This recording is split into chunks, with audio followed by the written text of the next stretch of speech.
नमस्कार, मैं हूँ Shivani. UPSC mains question discussion में आपका स्वागत है। मुझे उम्मीद है कि आपने आज का क्वेश्चन सॉल्व किया ही होगा।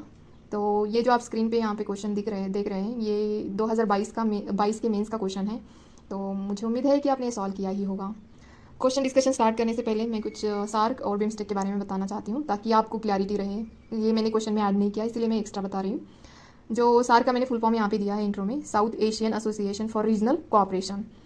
तो ये पुरानी ऑर्गेनाइजेशन है। इसका इस्टेब्लिशमेंट 1985 में हुआ था और इसके मेंबर है इंडिया, भूटान, नेपाल, बांग्लादेश, मालदीव्स, श्रीलंका, पाकिस्तान एंड अफगानिस्तान, जो कि 2007 में इसमें ऐड हुआ था। और बिम्स्टेक जो है ये एक डिक्लेरेशन के थ्रू ही इसका इस्टेब्लिशमेंट हुआ था। बैंकॉक डिक्लेरेशन के थ्रू इसका इस्टेब्लिशमेंट हुआ था 1997 में। और इसकी कंट्रीज़ कुछ कॉमन है सार्क के साथ, बस दो ही कंट्री इससे अलग है, एक थाईलैंड और म्यांमार, जो कि साउथ ईस्ट एशियन कंट्रीज़ है। तो चलो आज का हम डिस्कशन स्टार्ट करते हैं। तो यहाँ पे मैंने इंट्रो में यही बताया है, सार्क और बिम्स्टेक के बारे में इंट्रो दिया है, और बाद में हमने ये देखा है यहाँ पे कि BIMSTEC is a parallel organisation like the SAARC. तो ये कैसी पैरेलल है, हमने यहाँ पे देखा है। जैसे कि BIMSTEC's focus on economic and technical cooperation among the countries of South Asia, मतलब साउथ एशिया में और बिम्स्टेक का इकोनॉमिक एंड टेक्निकल कोऑपरेशन है जो भी उसकी मेंबर कंट्रीज़ हैं उनके साथ, और इसका बिम्स्टेक का focus economic and technical cooperation पे ही है। और दूसरा मैंने यहाँ पे बताया BIMSTEC is a bridge between SAARC and ASEAN. Bridge तो आपको पता ही होता है कि जैसे दो पॉइंट को मिलाना, तो वो ब्रिजिंग मतलब ब्रिज का ही काम करता है। वैसे बिम्स्टेक भी सार्क और एशियन में कोऑपरेशन लाने में मदद करता है।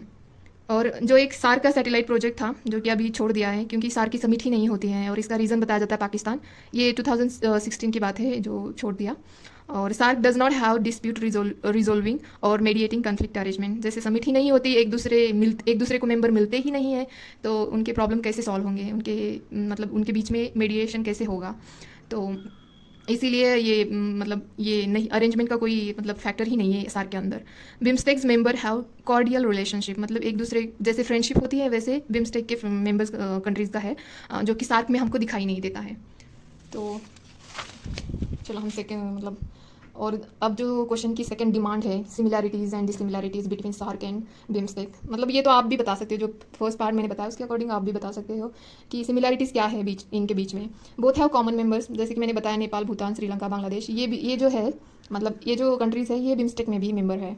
और both are inter regional organisation of South Asia, मतलब दोनों भी साउथ एशिया में ही काम करती है। और both focus on economic and regional cooperation, economic and regional cooperation पे ही इनका फोकस है। ये इनके बीच की सिमिलैरिटीज़ है। बोथ हैव चार्टर, तो दोनों के पास भी चार्टर है।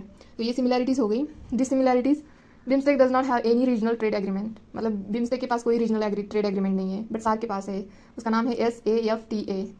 ये सार्क का ट्रेड एग्रीमेंट है। ये इनके बीच की डिसिमिलैरिटीज़ हैं। बिम्स्टेक इज़ अ फंक्शनल, मतलब ये फंक्शनल ऑर्गेनाइजेशन है। जैसे कि सार्क जो हम बोलते हैं कि ठंडे बस्ते में है, तो ये इनकी समिट नहीं होती, ये इनके बीच में डिसिमिलैरिटीज़ है। मैंने यहाँ पे एग्जांपल दिया कि क्यों नहीं होती। इंडिया और पाकिस्तान की जो राइवलरी है, इसकी वजह से इनकी समिट नहीं होती है सार्क की। BIMSTEC's focus more on maritime association, maritime association पे बिम्स्टेक का सबसे ज़्यादा फोकस होता है, जबकि सार्क का जो है वो टेरिटोरियल कनेक्टिविटी के ऊपर होता है। तो ये दोनों के बीच में डिसिमिलैरिटीज़ है, सार्क और बिम्स्टेक के बीच में। और अब हम देखते हैं BIMSTEC realising objectives of India's foreign policy. Failure of SAARC as a Pakistan non cooperation which is forcing India to look for alternative of SAARC.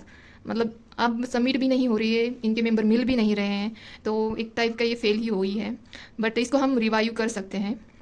तो इसीलिए कहा जा रहा है कि इंडिया को एक फोर्स कर रहे हैं कि कोई अल्टरनेटिव ऑर्गेनाइजेशन देखी जाए। और बिम्स्टेक सब रीजन, जो ये हमारी 3 पॉलिसीज़ है जो कि इंडिया को गाइड करती है, तो इसमें इंडिया बिम्स्टेक को इन्वॉल्व करके ये पॉलिसी फॉलो कर रहा है।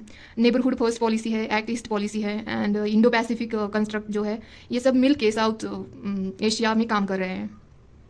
और regional integration, both group will help integrate south Asia with south east Asia. जैसे कि मैंने बोला कि साउथ ईस्ट एशियन कंट्रीज़ भी है बिम्स्टेक के अंदर, तो ये सब इसमें काम कर रहे हैं, इंटीग्रेशन का काम कर रहे हैं। और फिर मैंने लास्ट में एक बैलेंस वे में कंक्लूड किया है, both the platform are relevant to India strategic power interest and can complement each other if SAARC becomes functional.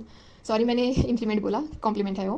तो ये एक एक बैलेंस वे में मैंने कंक्लूड किया है कि होप कि सार्क रिवाइव हो और दोनों भी अच्छे से काम करे साउथ ईस्ट कंट्रीज़ में। धन्यवाद।